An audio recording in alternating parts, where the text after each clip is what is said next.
Welcome back to Horn Takes, your Texas football and baseball talk destination. I am Sean Redfern. It is a Friday Eve. Hope everybody had a Merry Christmas. I know we had an outstanding Christmas. We had the kids were around, man. They spent almost all day in the living room with us, watching movies, catching up on old times, just good stuff like that. So we're almost empty nesters. They live with us. We never see them. Our daughter's about to graduate with a bachelor's degree in biochemistry, and then she's going to head to pharmacy school. Our son just graduated this last spring. He is a electrician apprentice, and he works out of town a lot. So he works with a commercial group, so they go out of town. So we hardly ever see him. So it's really nice to have both of those guys around all day yesterday. We had a untraditional Christmas dinner. I made some chicken parm and some pasta and some bread with oil. It was really good. I must be part Italian somewhere down the line because that was some good food. Anyway, I hope you guys had a great Christmas. If you're still off, I hope you're enjoying your time. I hope you enjoyed your time with your family and friends. Today is our 25th wedding anniversary. It seems absolutely nuts that me and my wife have been married 25 years. Man, she did like this little collage and put a bunch of pictures from obviously the beginning of our marriage all the way to now. I feel like I still look pretty young for my age, and I looked like a freaking baby in a lot of those pictures. So that was kind of crazy to see that this morning. But anyway, happy anniversary to my sweet wife. I'm gonna try to get her on the show. I think she would be a good addition to the show. She likes to talk about football. She loves going to the games. She likes baseball. I mean, I think she could be what we need to get this show to the next level. So I've been working on that. We'll see if I can make it happen. She's pretty shy. She's actually not shy once she gets to know people, but at first she's pretty shy. So, but yeah, we're gonna go Team Am today. That's our favorite thing to do when we're talking about eating. We like to Team Am, Tex-Mex, and margaritas. We actually Team Am for the first time at Matt's El Rancho in Austin. I don't know how we lived near Austin for 11, 12, 13 years. No, longer than that, like 14, 15 years. We lived about an hour from Austin at Fort Hood, Texas, in that area. And we never went to Matt's El Rancho. And all the times we've been back down there to go to games and see friends, that we've never done that. And I said, damn it, we're going to do it this time. That place is phenomenal. If you have not been to Matt's El Rancho, get your ass to Matt's El Rancho in Austin, South Austin. That's not, I don't know if you consider it South Austin. It's south of the river, south of Ladyburg Lake. So south of downtown, South Central Austin is where Matt's El Rancho is. So anyway, really, really good food. The drinks, nice. We got the knockout martinis. And I don't know why they call it a martini. It comes in a martini glass. They serve it with some olives. It's not a martini. It's tequila. Really good and really strong. Kind of pricey, but at first we were like, "Holy cow, that's kind of pricey." But you get a lot. Like I feel like I got four or five martinis out of the little uh, mixer cup they gave me full of liquors. So good stuff. Matt's El Rancho, get yourself there. We're gonna do the deep dive on this Arizona State. What are they? The Sun Devils. Their mascot is Sparky. Sparky the Sun Devil. I've been messing with Grok trying to get it to draw me some cool pictures of a Longhorn doing a beatdown on a Sun Devil. I got actually one pretty decent one. Not exactly what I was looking for. If y'all haven't played with Grok on Twitter, X, whatever you want to call it, or any other AI, man, that stuff is unbelievable. Definitely. I mean, you just type like draw me a picture of such and such, and it'll pop up like 4 examples of, and then you can tell it, no, I'll try again. I mean, it's crazy. Absolutely. Like, you can't believe anything you see anymore, is what I'm getting at. Like, there is probably pictures and videos out there of people that are not those people. It's insane. Check us out on Twitter, TikTok, and YouTube at Horn Takes. If you just like to listen to podcasts, you can get us at Apple Podcasts, Spotify Podcasts, iHeart Podcasts. But I recommend the YouTube channel because we do a lot of extra stuff on the YouTube channel now. So check us out on the YouTube. That's where I would check us out. Twitter and the YouTube channel. My son was telling me yesterday that TikTok is going away at the beginning of the year. I know they had the big hearing a while back. I know there was all this talk about banning it in the United States. I have not heard. But I don't go on TikTok that much anymore, so I haven't heard much about what's going on. And I very rarely watch anything. Like if I'm going to TikTok, it's to post a video or something. So anyway, I don't know if TikTok goes away. Twitter, YouTube, find me there. That's where I'm at most of the time anyway these days. The deep dive, Arizona State.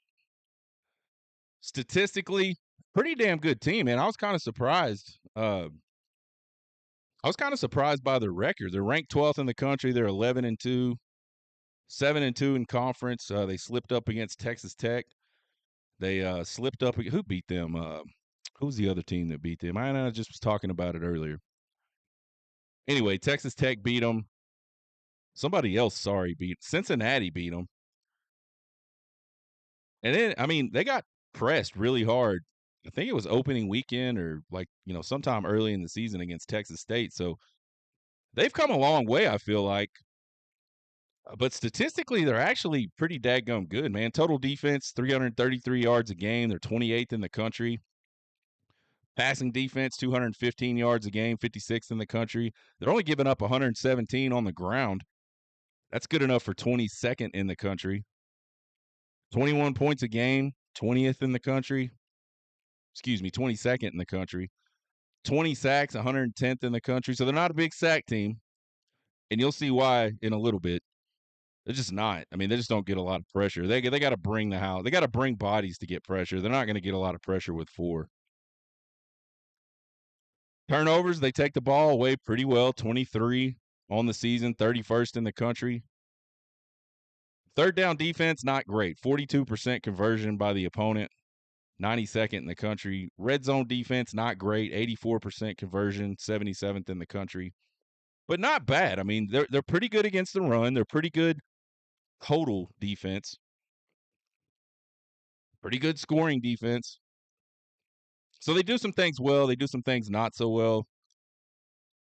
They took the ball away from Iowa State for sure. I think they got it 3 times in a row against those guys.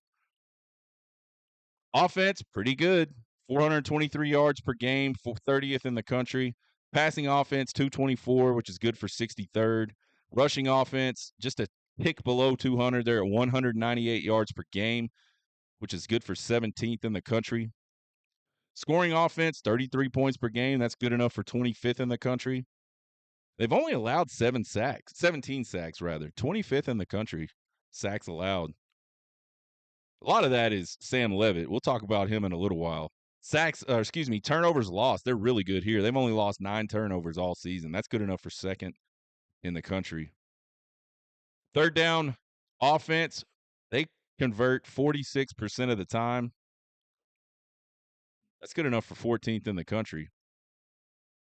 And then in the red zone, which is weird, they can convert third downs. They cannot score in the red zone. 76% of the time, 114th in the country converting on offense in the red zone. So just a quick rundown.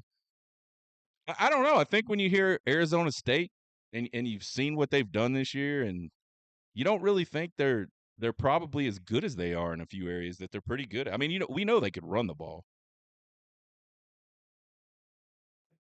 I mean, I think if you asked anybody in the country about Arizona State, the first thing they would say is, man, they can run the ball. That kid can run the ball. A lot of other people, people that don't watch Arizona State a lot and haven't looked at all these numbers probably wouldn't think they're that big of a deal. I know there's a lot of Texas fans out there that think they're not that big of a deal. Find out in a few days for sure. Offensively, they are led by 6'2", 200-pound redshirt freshman quarterback Sam Levitt. He's 192 for 304 yards, 2,663 yards. 192 completions to 304 attempts, 2,663 yards through the air so far this season. 24 touchdowns, only 5 interceptions. Fixing to get his percentage real quick because I did not do it. It's pretty good, I think. Yeah, 63%. So not bad through the air. Not perfect, not bad. I mean, I think if you're north of 60, really north of 65, I think that's where you start to get into like really, really good completion percentage. But I think 60 is pretty decent.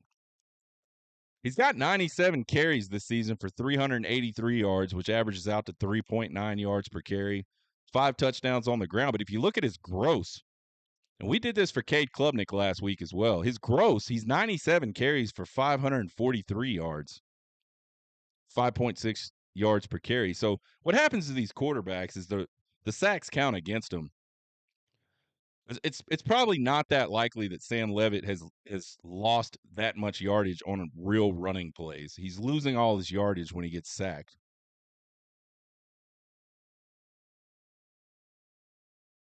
And I guess I should have took the sacks out of the attempts as well, which would have boosted his yards per carry. No, it wouldn't have. But anyway, Sam Levitt can throw the ball, can run the ball, and we'll look at him a little bit when we check tapes. He's pretty good, man. He's pretty good. He is, to me, man. I haven't rated him against the other quarterbacks we've played.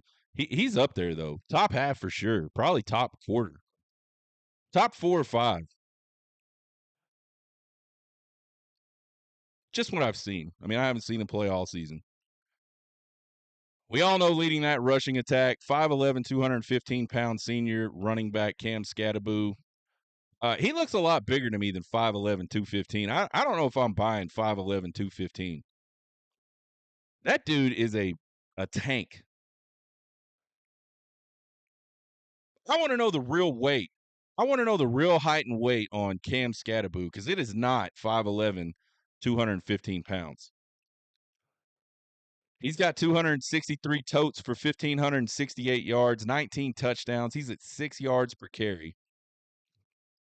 He is also the Sun Devils' second leading receiver.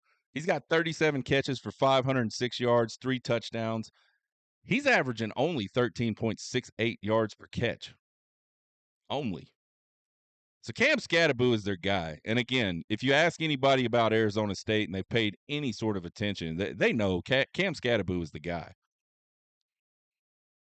Their leading wide receiver, 6'1", 195-pound redshirt sophomore Jordan Tyson. He's out for the remainder of the season. I don't know exactly when he went out. I know he wasn't in the Big 12 title game. I don't think he played maybe down the stretch the last couple games. Maybe he did. Maybe he was hurt like in the last game or the game right before the last game. I'm not 100% sure.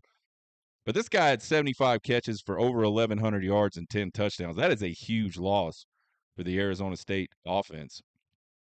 6'2", 200-pound senior Xavier Gilroy. He's the next man up, I think. He's going to be your guy that you're going to see the most of. I think they're going to target him the most. He's only got 19 receptions for 320 yards and 5 touchdowns.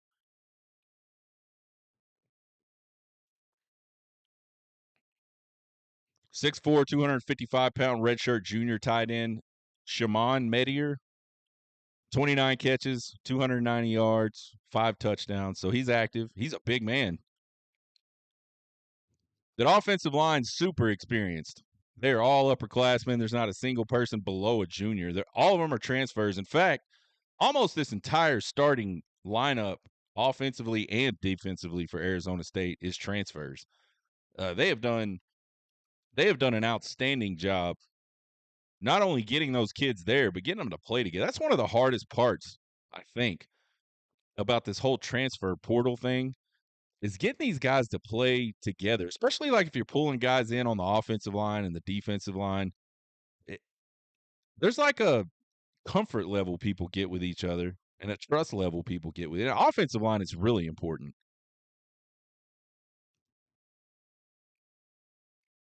So they've done a good job bringing all these guys in and figuring out a way to get them to play pretty damn well. Pretty big offensive line, not a massive offensive line. They're a little bit short, I think, for, what you would expect out of a D1 offense. They only average 6'3.5". I mean, that's not real short. I mean, we've seen some that average 6'4". We've seen others that average 6'5". 318 pounds on average across, so pretty good size, not massive. They're all about the same size. I think they have a 325 pounder. They've got a few 315 pounders, and then they've got like a, I don't know, a 305 or a 310, something like that. Somewhere around in there. They got the one big dude. The rest of them are about the same, and then there's one that's a little bit smaller. Said it before, man. Levitt, Scattaboo, those are the guys you got to slow down. This offensive line can obviously run block. I mean, I don't. Scattaboo's a talented guy, and he's a battering ram for sure. He's not afraid of contact, and he can run through it. But you don't go for 1,500 yards unless your offensive line can make some space for you. So they're really good at that. We're going to see a ton of counter out of this offense. Just a lot of power running. Obviously, we'll see some play action off of that. They've thrown some little quick screens. At least what I saw against Iowa State, and again, they got such a big lead in that one. They probably didn't do a whole lot of things that they may have done otherwise. And I watched some of that Texas State game, but man, that was so far forever ago. I have no idea what they did. Unfortunately, I have a job, so I don't just get to sit and like just watch these guys every single game leading up to the game week. So all of my opinions will be totally based off of what I saw looking at that Big 12 title game film. But that was pretty much it. Pound the rock, play action. Sam Levitt gets involved a little bit in the running game. Some quick screen actions out to the side to the running backs, to the wide receivers, and that's pretty much all they did. That's all they needed to do. Defensively, they're led in tackles by 6'1", 185-pound junior safety Mike Rouser. He's got 93 tackles, 3.5 tackles for loss, 1 sack, 1 pass breakup, 2 QB hurries. One thing I don't like about this defense, if I'm judging the defense, one thing I don't like about it, their secondary makes a lot of plays in this defense. I think like 3 of the top 4 tacklers are in the secondary.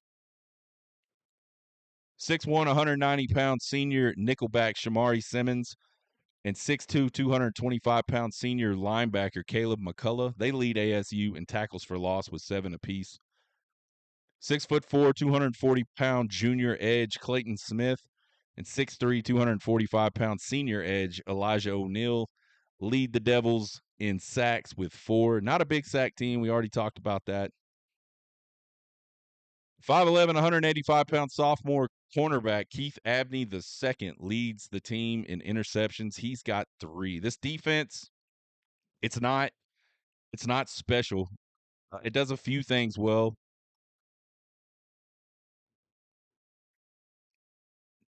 I don't know how multiple. I mean, I saw a lot of like really soft zone against Iowa State, and then every once in a while they would bring some pressure packages and go man.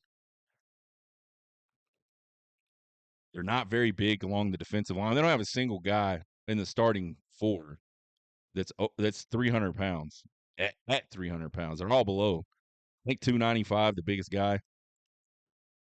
So not real big. And I don't think they're just overly athletic up front either.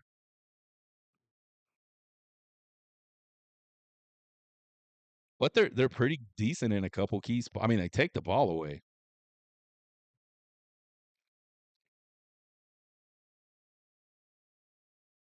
So certainly to me, if I'm looking at this team, the offense is much better than the defense. The offense carries them, but the defense is again, it's not bad in certain areas. Pretty decent against the run. You can pass against them if you can protect, and I think most people do protect. So I don't know. It'll be really interesting to see how this game kind of plays out. What Texas is able to take advantage of. I'm excited about this game. I'm excited for Arizona State. I mean, I think that's awesome that they won the Big 12 in year 1, and they're sitting in the college football playoff. I think last year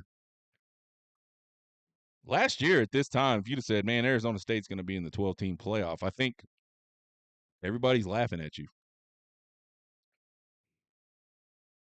That is the cool thing about the 12-team playoff. We've had all these discussions about how it sucks, and so many people are negative about it. Man, we just got some terrible matchups, and the committee can't get it right, and da da da da da, and there's blowouts. Well, you know what? Yesterday in the NFL, there was a bunch of fucking blowouts too, and those are NFL players. Sometimes, people look at football game. I mean, look at the Georgia game and the Georgia and the Texas game. Same exact team. Just look at the first halves of those games. Same exact teams, and those halves could not have been more different. And on the whole, those games couldn't have been more different.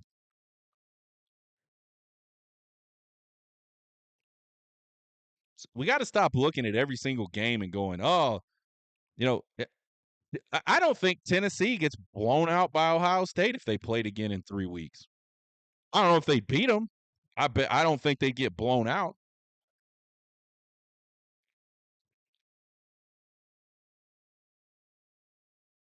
So anyway, off my soapbox on the whole playoff thing, but excited for those Arizona State Sundevils. I just hope they don't win a playoff game. I mean, and that's not me hating on them. That's just me being really selfish. I want Texas to win. I want to go watch the Longhorns play either Oregon or Ohio State in the Cotton Bowl in a few weeks. Let's check a little tape offensively. Sam Levitt, man, he so as good as Scadaboo is. Let's watch some Sam Levitt film. Let's see how mobile this guy is. Check him out. Takes the snap, buys some time, escapes the pocket, picks up a decent little run. Here we go again. He's just gonna take the QB sweep, get in the end zone. He's a good runner. Here he is again, wanting to go downfield, rolls out to the right, doesn't have anything, comes back to the middle of the field, breaks a couple tackles, outruns some people, almost gets in the end zone. Same thing here. When the play breaks down passing, he has really good instincts and really good athleticism. He almost gets in the end zone right there. So Sam Levitt, ladies and gentlemen, he is dangerous. He's probably not Marcel Reed, speed wise, athleticism wise. He's not that kid from South Carolina. But you cannot forget about him. If you forget about him, he's going to hurt you. Then, of course, we got Cam Scadaboo, and I could have clipped out 50 runs out of this game by Cam Scadaboo. But I think, like, this one right here just pretty much, the next two clips just pretty much personify Cam Scadaboo. Watch this dude. I mean, it is fucking ridiculous. Nice counter, nice hole. They wash everything down, breaks a tackle, breaks another tackle, breaks another tackle, breaks another tackle. The dude just does not go down. Here we go again. Little same counter to the bottom of the screen, runs that guy over, spins that. I mean, there's not a thing this dude cannot do. The only thing I don't think he has, and he's fast, don't get me wrong. I just don't think he's like blazing fast. Here we go again. We're going to get the motion going to the outside. You're going to see him roll out into the flat. Nice little screen pass. Cuts it up. And there's the speed. I mean, he's fast enough. Cam Scadaboo, folks, that dude is a problem. And there again, numerous runs, and probably some of his shorter runs are the better ones because he's just like absolute battering ram. But I thought those two runs were pretty outstanding. I mean, he broke probably what 5, 6 tackles on both of those. I mean, not on both of them, not 12 total, 6 tackles total in those two flips. All that running. Watch the safety on this play. Little play action. Safety comes up, guy runs right past, and this is 4th down. Just lays it out there. Nice big play on 4th down. Arizona State dangerous. If they can start running the ball, you are in trouble because they will throw those little play actions at you, and they're tough. Here comes another little quick screen. Same deal on that Scadaboo touchdown. Motion by the wide receiver. They get you outflanked. They throw it out to the running back that's just he's not doing anything but flaring out into the flat. Nice little pickup there.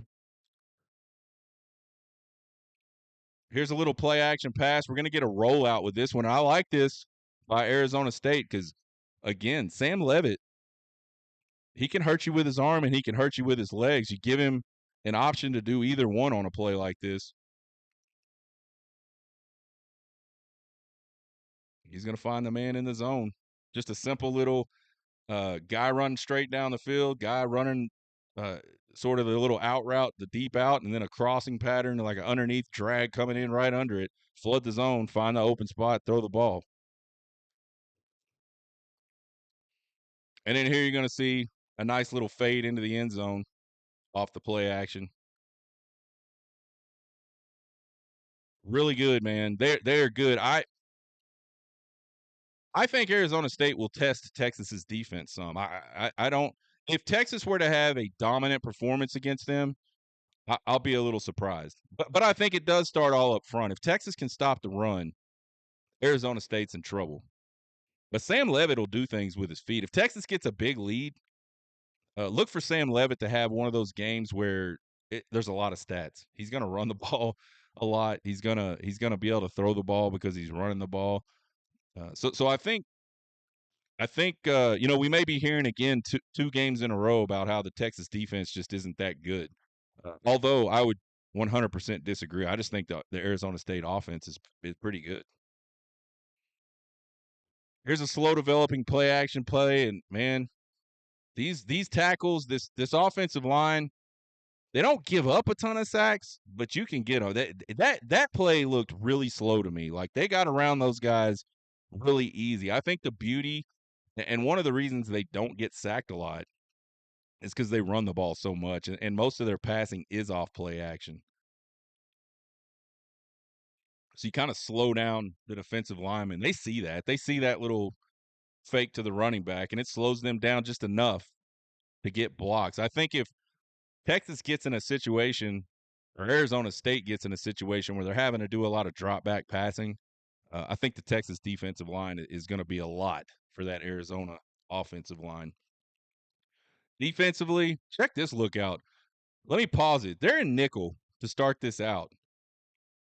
And you can see you got 1, 2, 3, 4, 5, 6, 7, 8, 9, 10. Where's the 11th guy? Well, the 11th guy is playing center field, and he is about 15 yards deep. He's going to show up in a minute at the end of this play.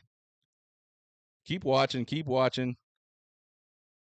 Oh, you didn't see him because he's under me. Holy shit. Well, under me a minute ago, like just north of the 40-yard line, was the deep safety. So I only saw that look once out of this deal, but I bet you it's not the only time they've done it. And it was really weird. I don't think I've ever seen a safety line that deep. This is like one of the first plays of the game. This is the first offensive play of the game for Iowa State, and the safety's like 15 yards deep. Pretty nuts. Here, really big zone. Look where they're at, man. They're all kind of camped out like 4 or 5 yards off the line of scrimmage. And just watch the lack of pass rush. It's just not there. And if they play zone like that and they cannot get home with 4, there's going to be holes. Quinn Ewers, pretty accurate, especially in that short and intermediate game. This could be a game where Quinn Ewers has a really big game through the air. Just wanted to show you guys this is a heavy look. Iowa State's in a 2 tight look, 2 running back look, I formation. That's old school football right there. But look at all those guys at the line of scrimmage. I think if Texas goes 21, brings in an extra tight end, maybe goes 31, you might see something similar to this. They're in man, they don't cover. Easy little rollout, pitch and catch. Same deal here on the goal line, and I guess my transition messed it up. You can't see it, but they were in the same type of look down on the goal line and almost the same type of play where they fake the run. The tight end gets loose, or the running back gets loose for a touchdown. Here on this next one, they're going to dial up a little bit of pressure. You see that one linebacker at the top come running. It's pretty interesting. He's going to back out. The other linebacker's coming. And they're going to bring that man off the edge as well. So they're bringing 5, and they get some pressure. Beck's able to get out of it, and I don't know how in the world that's not pass interference. They did not throw a flag on that play. So if Arizona State's going to get pressure, they're going to bring people, and it doesn't really look all that exotic, to be perfectly honest. One thing I think Texas fans should be looking for in this game, as we talk about, Texas's offense trying to run the ball against this defense. We mentioned they're pretty good against the run, but to me they look really good running laterally. Watch the linebackers on this play. Just kind of run like a lead sweep type deal. The linebackers just freaking eat that up, man. That defensive line, not that big, but they're probably pretty quick because they're not that big. So I think a lot of sideways stuff probably not going to work. The sideways stuff out of the shotgun with the offset back, to me, it just doesn't give the running back enough picture of the field in front of him. He's getting to see like half of the defensive line, half half of the side of the field. I like the pistol. I would like to see Texas line up in the pistol, run some counters, run some outside zone like they did against Clemson. Run some just quick dive type plays where you're just getting a hat on a hat and you're getting up the field. I don't know how much hay Texas can make running sideways against this Arizona State defense. We'll see. Because I'm sure we'll see it. I mean, Steve Sarkisian likes to do it. So here we go with another soft zone. You're going to get the back out of the backfield. Just a nice, easy pitch and catch. Picked up some nice yardage there. I threw that in there because Texas likes to do that. I think they can do that. Just like a lot of people, Arizona State's susceptible to the play action pass as well. Watch the linebackers and this safety just completely void the middle of the field on this play. And he just throws it right in behind him for a nice little gain. That's a Quinn Ewers special right there, folks. That's one that Quinn Ewers can really take advantage of, and I'd like to see it, man. If we can run the ball, I'd like to see us run some of those. I mean, people call them RPOs. It's not really an RPO. It's just a play action pass. I think people think a lot of teams run RPO a lot more than they actually do. I don't even think we run it that much. Just because you fake it to a running back and throw it to somebody quick does not mean it's an RPO. Final thoughts on this Arizona State team. I don't think it's a team you want to sleep on. Offensively, they're really good statistically. Defensively, there's some areas where they're pretty good statistically. They can run the football. To me, a lot like defense travels, running the football travels. They can stop the run pretty well. They protect the ball well. They take the ball away.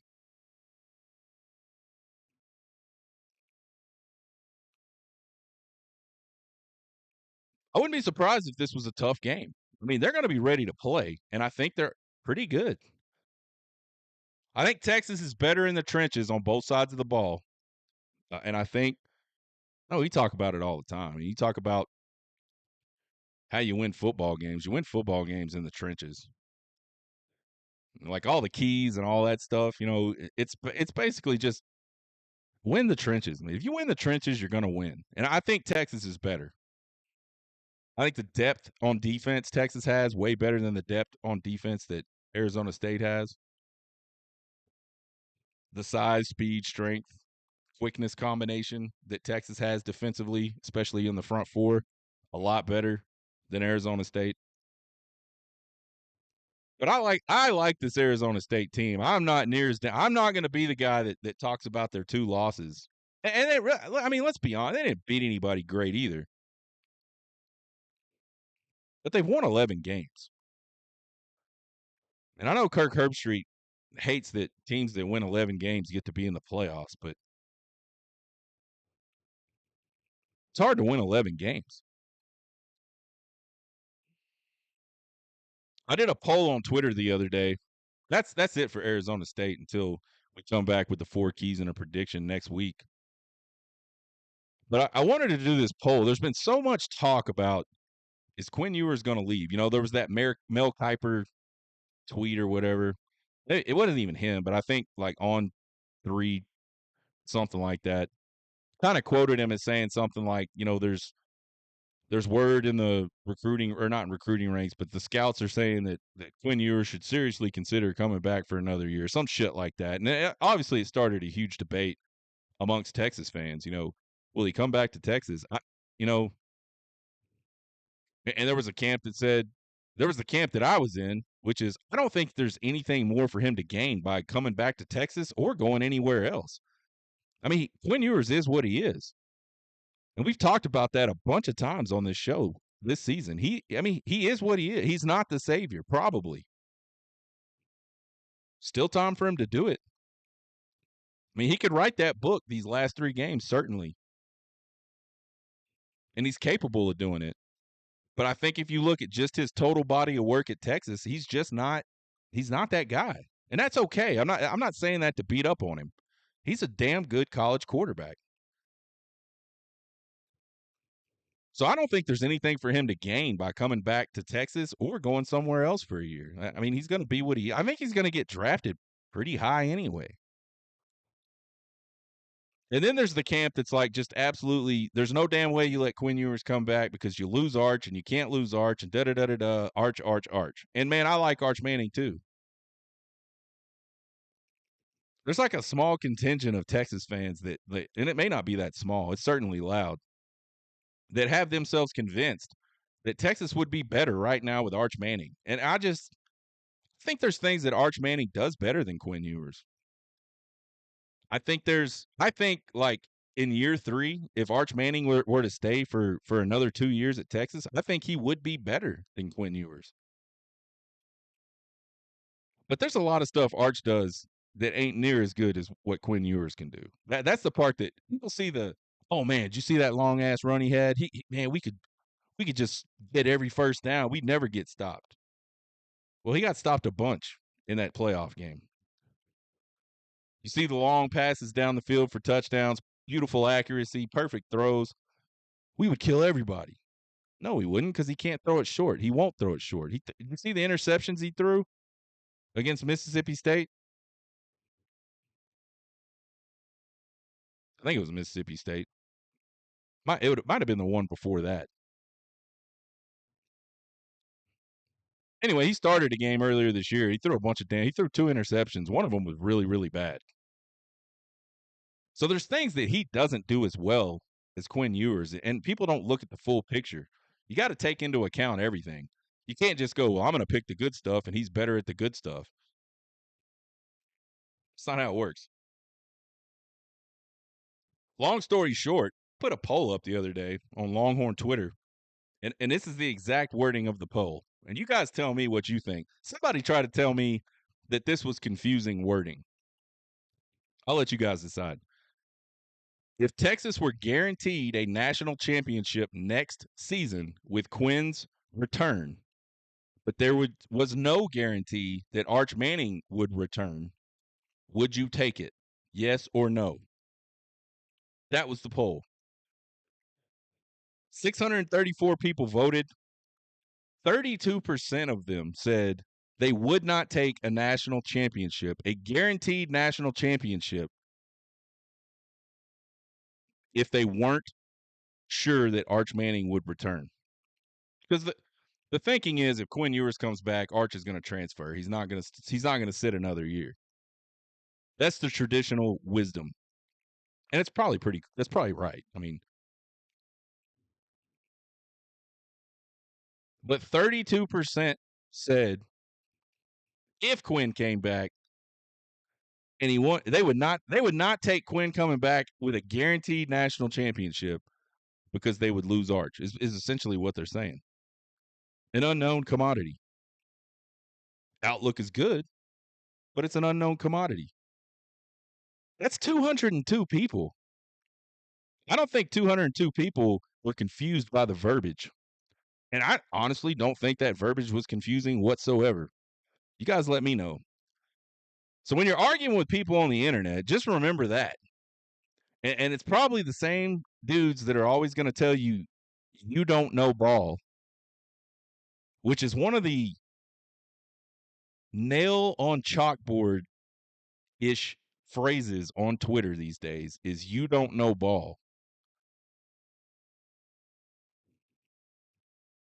So when you're talking to somebody on Twitter, there's a 32% chance, just based off of this poll, that you're talking to one of those people. Moral of the story on that, don't get so caught up in what people are saying. It's okay that people disagree, and it's okay to discuss the disagreement. But I think some people just get really, like, it gets too personal for them. It's nuts. We'll be back Monday. I'm flying out tomorrow morning. I'm going to go see my pops, man. My pop had open heart surgery a couple weeks ago. I'm going to go check on him, see how he's doing. I think he's doing really good. He sounds like he's doing really good. All reports are that he's doing really good, but I'm going to go see for myself. I'll go see him this weekend. We'll be back Monday. We'll do Trace Ocher games, college football playoff quarterfinals edition. We'll do 4 keys and a prediction for the Peach Bowl with Texas against Arizona State. You can find us on Twitter, TikTok, and YouTube at Horn Takes. Give us a subscribe. Give us a follow. It won't cost you guys a thing. We sure appreciate the support. You can email me at horntakespodcast@gmail.com with all your questions, comments, concerns, and criticisms. I love them all. You guys have a good weekend. Get hooked.